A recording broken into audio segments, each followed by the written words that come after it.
গল্পকথন বই কল্লোল চ্যাপ্টার 2-তে আমাদের আজকের নিবেদন নরেন্দ্রনাথ মিত্রের লেখা রসাভাস।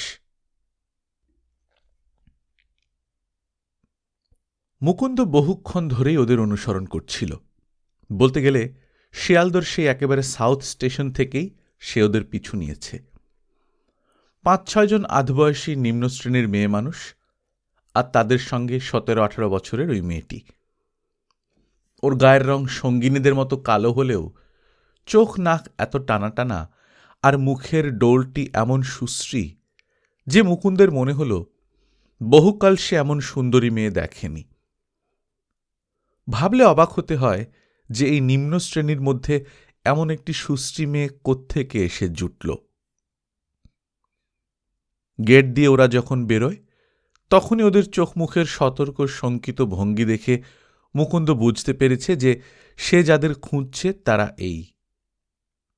কিন্তু সেদিন এমনি একটি মেয়ে মানুষের হাতে নাকাল হতে হয়েছিল বলে কেবল সন্দেহ মাত্রেই আজ আর বেশি দূর অগ্রসর হতে ভরসা হয়নি। আজ হাতে হাতে ধরতে হবে। সার্কুলার রোড পার হয়ে ক্রমশ দলটি 3-4 ভাগে ভাগ হয়ে গেল। কতক ঢুকল ডিকসন লেনে, কতক সার্পেন্টাইন লেনে, আর সেই অল্প বয়সী মেয়েটি আধা বয়সী স্ত্রীলোকটির সঙ্গে চলতে লাগল সোজা উত্তর দিকে।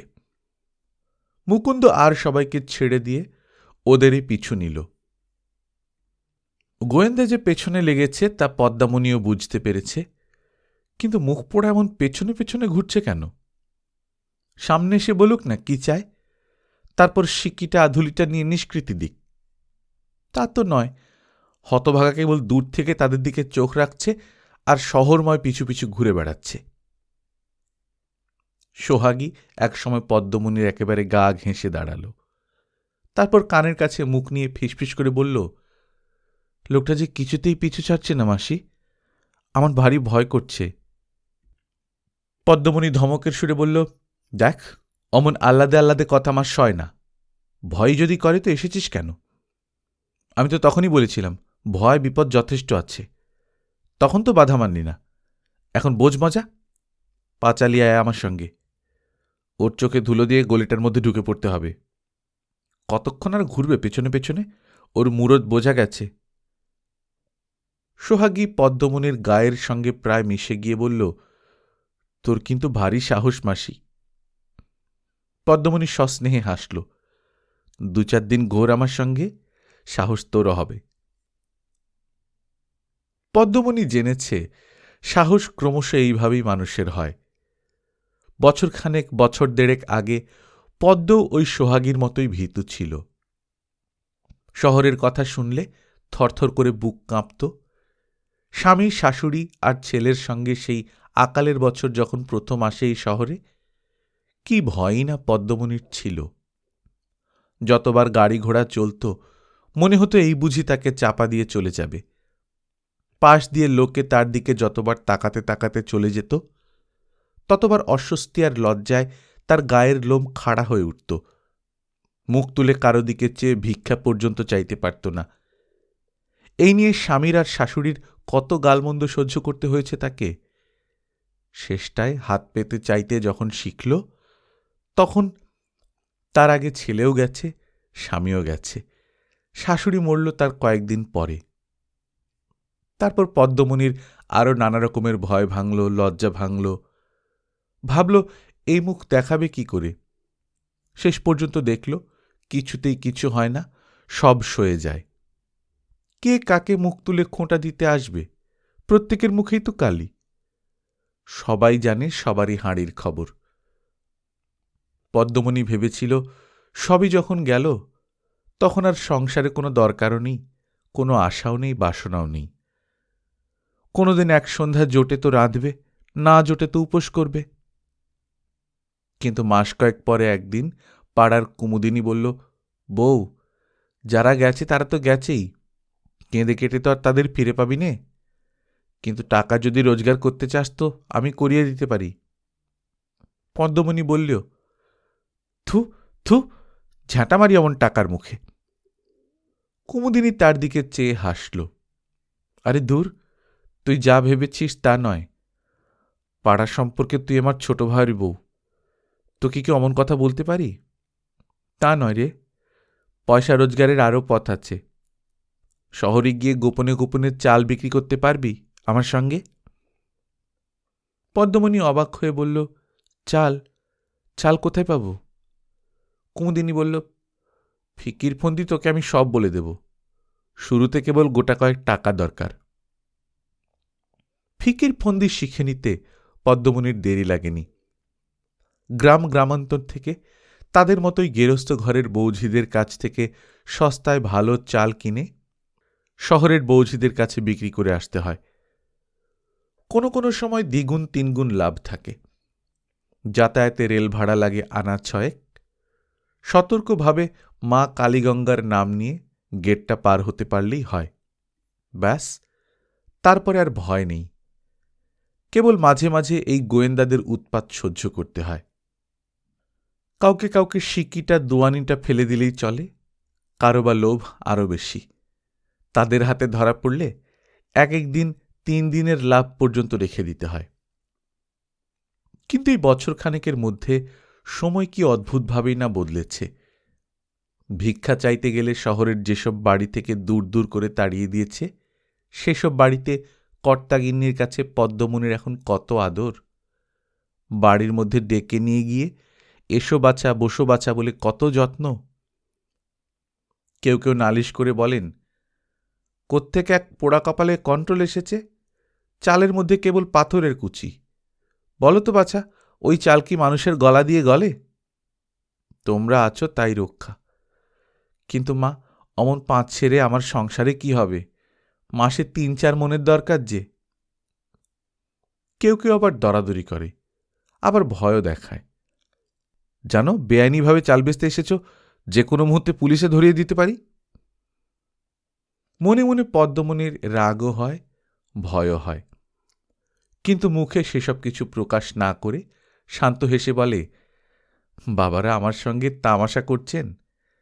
2 আনা কম দিতে চান দেবেন। থানা পুলিশের কথা আসে কিসে? গিন্নিমার সঙ্গে আমার জানাশোনা কি আর 2-4 দিনের? সেই যে পদ্মমণি যায়, আর 2 মাসের মধ্যে সে বাড়িমুখ হয় না। খবরের পরে গিন্নির কাছ থেকে গোপনে আগাম টাকা নিয়ে তবে আবার সে বাড়িতে চাল জোগান আরম্ভ করে। বিক্রিবাট্টার হিসাব করে পদ্মমণির বেশ কাটছিল। সেদিন সোহাগীর স্বামী এসে তাকে রেখে গেল। বলল, করাতের কাজে যাচ্ছি মাসি, বউটা একা একা বাড়িতে পড়ে থাকবে। একজনে এক কথা বললে তোমারও তো বাজবে। 3 কুলে তো তার কেউ নেই। বেশি দিন বিদেশে থাকব না, যতদিন থাকি খরচ পাঠাবো মাসে মাসে। পদ্মমণি বলল, কথা শোনো জামাইয়ের, খরচের জন্যে কি এসে যাচ্ছে? কিন্তু আমি তো শোকতাপের মানুষ, চাল চুলো নেই, পাগলের মতো যেখানে সেখানে ঘুরে বেড়াই। এই সমস্ত মেয়ের ভার আমি কি করে নিই বাবা? অনন্ত বলল, তোমার কাছে থাকলে আমি নিশ্চিন্ত থাকব মাসি, কিন্তু সেই থেকে মেয়ে বায়না ধরেছে শহর দেখতে যাবে। কিছুতে মোটে বুঝ মানে না, অলক্ষী মেয়ে। পদ্মমণি ধমক দিয়ে বলেছিল, আমি কি বেড়াতে যাচ্ছি নাকি শহরে? সং দেখতে যাচ্ছি যে তুই যাবি আমার সঙ্গে? সোহাগী বলেছিল, যেই জন্যেই যাও, চোখ দুটো তার বাড়িতে রেখে যাচ্ছ না? ফাঁকতালে ফাঁকতালে তো সবই দেখে নিতে পারছ, ফাঁকি দিচ্ছ কেবল আমাকে। পদ্মমণি রাগ করে বলেছিল, তাহলে চল, তখনই জানি মেয়ে একটা বিপদ বাঁধাবে। খানিকক্ষণ এই গলি ও গলি ঘোরার পর সোহাগী আবার পেছন থেকে পদ্মমণির আঁচল ধরে টান দিল। পদ্মমণি বিরক্ত হয়ে বলল, কি বলছিস বল। সোহাগী পদ্মমণির আঁচলের গিঁট খুলে একটা পান বার করে অর্ধেকটা পদ্মমণিকে দিল, আর অর্ধেকটা নিজে চিবুতে চিবুতে বলল, নে পান খা, তারপর ওই রোয়াকের উপর বসে একটু জিরিয়ে নে দেখি। ও বাবা, হাঁটতে হাঁটতে পা একেবারে পাথরের মতো ভার হয়ে গেছে। ভূতটা তো অনেকক্ষণ ছেড়েছে, তবু তোর দৌড় থামে না। আমি কেবল তোর কাণ্ড দেখছিলাম মাসি, আর এই সাহসের বড়াই করে মরিস তুই? পদ্মমণি ভালো করে একবার পেছনের দিকে এবং চারপাশে তাকিয়ে দেখল, সেই চশমাওয়ালা লোকটার আর কোথাও কোনো চিহ্ন নেই। তৃপ্তির নিঃশ্বাস ছেড়ে পদ্ম মৃদু হেসে বলল, সাহস আমার ঠিকই আছে, ভয় কেবল তোকে নিয়ে পোড়ার মুখী। কিন্তু রোয়াকে উঠে বসে জিরিয়ে নিতে পদ্ম এখন রাজি হল না। আরামের সময় এখন নয়। কাজ সেরে গাড়িতে উঠে বসে তারপর বিশ্রামের কথা। বউবাজার স্ট্রিট পাড়ি দিয়ে পদ্ম সোজা পুরনো বাজারের মধ্যে ঢুকে পড়ল। এই বাজার পদ্মের চেনা, এইখানে তার একাধিক খদ্দের আছে। কিন্তু পদ্ম খুঁজছে সেই খাট টেবিলের দোকানের টাক পড়া বাবুকে। তিনি সেদিন অনেক করে বলে দিয়েছিলেন। পাশাপাশি ৩-৪টে গলি, কিন্তু সবগুলি খাট টেবিলের দোকানই একরকম দেখতে। এতবার এসেছে পদ্ম, তবু যেন ভ্যাবাচাকা খেয়ে গেল। কিন্তু খানিক পরে হঠাৎ পরিচিত একটি মধুর স্বর তার কানে এলো, এই যে গো, ভুলে গেছ নাকি? চোখ তুলে চেয়ে দেখে সেই টাক পড়া বাবু মুচকি মুচকি হাসছেন। পদ্মর সঙ্গে চোখাচোখি হতেই তিনি আবার একটু হাসলেন। কি গো, কি খবর? আমি ভাবলুম বুঝি ভুলেই গেলে। পদ্ম এদিক ওদিক তাকিয়ে বলল, না বাবু, ভোলার কি আর জো আছে? না না, ভুললে চলবে কেন? তারপর হবে তো? পদ্ম ঘাড় নাড়ল। দোকানের মালিক মধুর কণ্ঠে বললেন, তাহলে আর দেরি কেন, ভেতরে এসো। ওটি আবার কে পেছনে? ও আমার বোনঝি। বোনঝি? তা বেশ বেশ, এখন থেকেই বিদ্যাভ্যাস করাচ্ছ বুঝি? এসো গো বাচ্চা, এসো। দোকানের মালিক তাদের একেবারে ভেতরে নিয়ে গেলেন। সোহাগী সমস্ত ভুলে একটা গ্লাসওয়ালা আলমারির দিকে তাকিয়ে সবিস্ময়ে নিজের প্রতিবিম্ব দেখতে লাগল। হঠাৎ কার রূঢ় তীক্ষ্ণ কণ্ঠে সোহাগী চমকে উঠে দোরের দিকে তাকাল। সেই লোকটি, সেই চশমা, নাকের নিচে সেই সরু এক চিলতে গোঁফ, সেই লোক। আপাদমস্তক সোহাগীর থরথর করে কেঁপে উঠল। ভূত তাহলে ছাড়েনি, এতক্ষণ কেবল আড়ালে আড়ালে ছিল। শুধু সোহাগীই নয়, ভেতরে ভেতরে পদ্মমণি আর দোকানের মালিক হেরম্ববাবুরও কাঁপুনি ধরেছে। তবু হেরম্ববাবু একটু কেশে এবং ঠোঁটের উপর একটু হাসি টেনে এনে বললেন, আসুন স্যার, কোনো ফার্নিচার চাই নাকি আপনার? মুকুন্দ বলল, কি চাই সে আপনি ভালোই বুঝতে পারছেন, কিন্তু এ তো ভালো কথা নয়। আপনারা ভদ্রলোক হয়ে যদি এসব ব্ল্যাক মার্কেটিংয়ে প্রশ্রয় দেন। হিড়ম্ববাবু বললেন, না না না, কি যে বলেন স্যার। মুকুন্দ আঙুল দিয়ে ছোট বড় চালের পুঁটলিগুলো দেখিয়ে দিয়ে বললে, বটে, কি যে বলি। এসব কি জানেন, সবাইকে শুদ্ধ আমি পুলিশে হ্যান্ডওভার করতে পারি। হেরম্ববাবু বললেন, তা তো পারেনি স্যার, হে হে। তারপর পালিশওয়ালার দিকে তাকিয়ে বললেন, মদন, কি দেখছো তুমি দাঁড়িয়ে দাঁড়িয়ে? কোনো আক্কেল বুদ্ধি যদি থাকে, যাও বাবুর জন্য সামনের মোড়ের দোকান থেকে মিটে পান নিয়ে এসো। মুকুন্দ বাধা দিয়ে বলল, আমি পান খাই নে। ও, পান ইনি খান না, দরকার নেই পানে। ভালো দেখে সিগারেট নিয়ে এসো দেখি 1 প্যাকেট। মুকুন্দ আবার বাধা দিল, কেন ব্যস্ত হচ্ছেন? সিগারেট আমার দরকার নেই। খান না স্যার? মুকুন্দ চড়া মেজাজে বলল, বলছি যে না, তবু। হেরম্ববাবু বললেন, তাহলে যাক, তুমি বরং 1 কাপ চাই নিয়ে এসো মদন, দেখে শুনে আনবে। কাপটা যেন গরম জলে ধুয়ে নেয় আগে। মুকুন্দ অপাঙ্গে একবার সোহাগীর দিকে তাকাল, আর একবার আলমারির গ্লাসে প্রতিফলিত তার প্রতিবিম্বের দিকে। সিঁথিতে সিঁদুর, কপালে ফোঁটা, 2 ঠোঁট পানের রসে লাল টুকটুক করছে। কি চমৎকার ওর মুখের ডৌলটি! মুকুন্দ যেন পলক ফেলতে ভুলে গেল।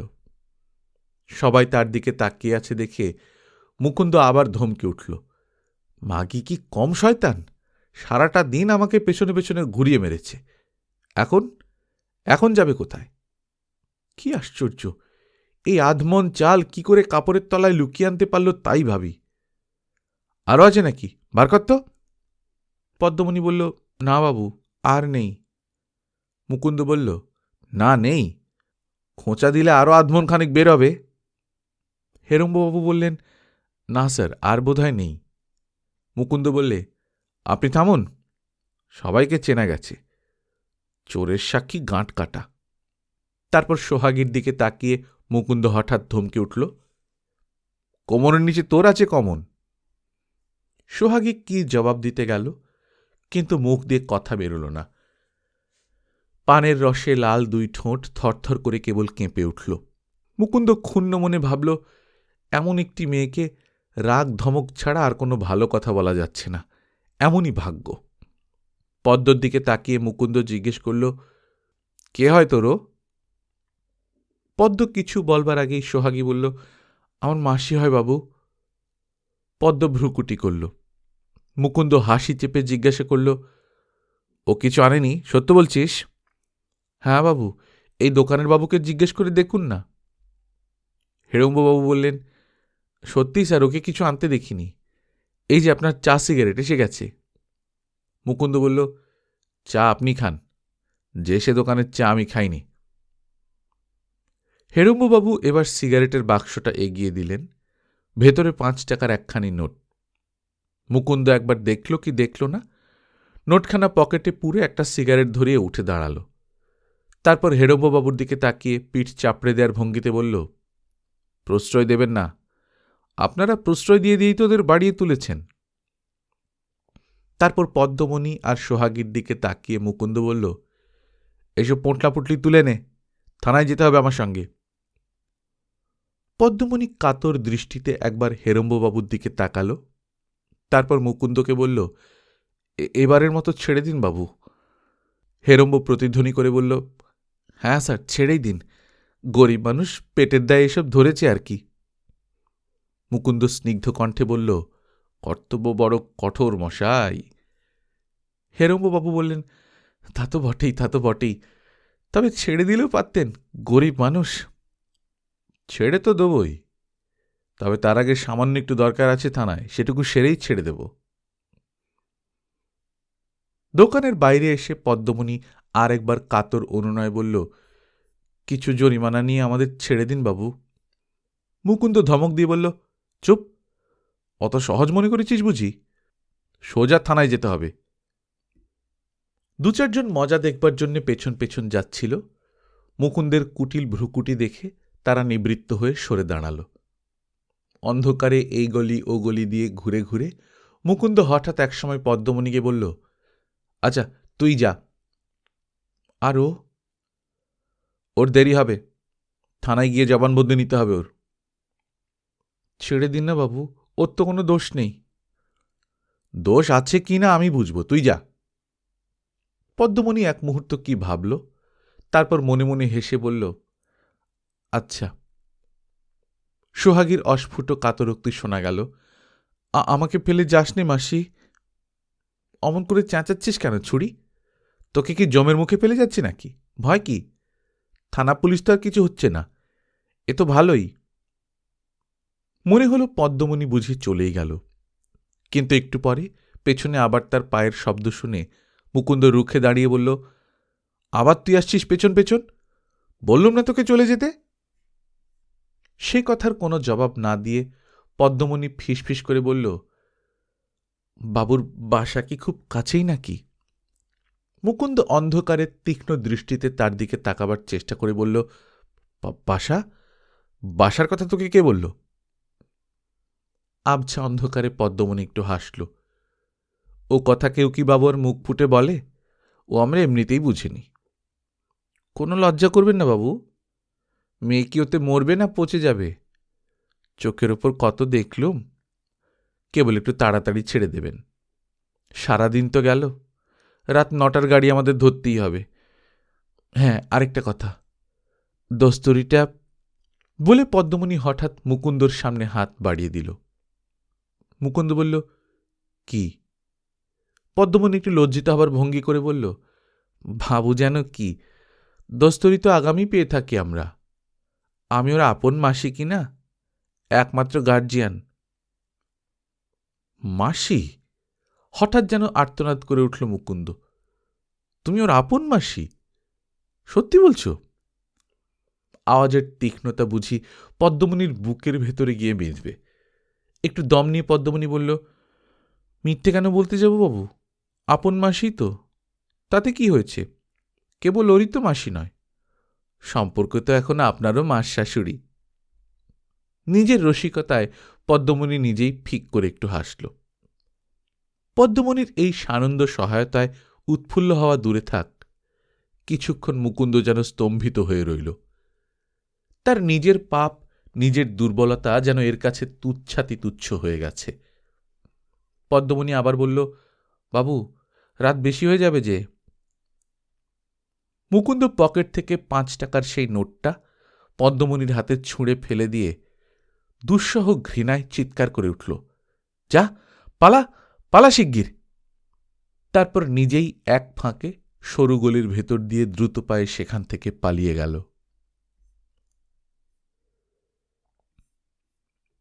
গল্পকথন বাই কল্লোল চ্যাপ্টার 2তে আপনারা শুনছিলেন নরেন্দ্রনাথ মিত্রের লেখা রসাভাস। আমরা নিয়মিত গল্প পাঠ করে শোনাচ্ছি। আপনারা যারা প্রথমবারের মতো শুনছেন, কাইন্ডলি সাবস্ক্রাইব করে নেবেন। গল্প পাঠ ভালো লাগলে বন্ধুদের সঙ্গে শেয়ার করবেন। নিজে ভালো থাকবেন, আশপাশের লোকজনকে ভালো রাখবেন। টাটা।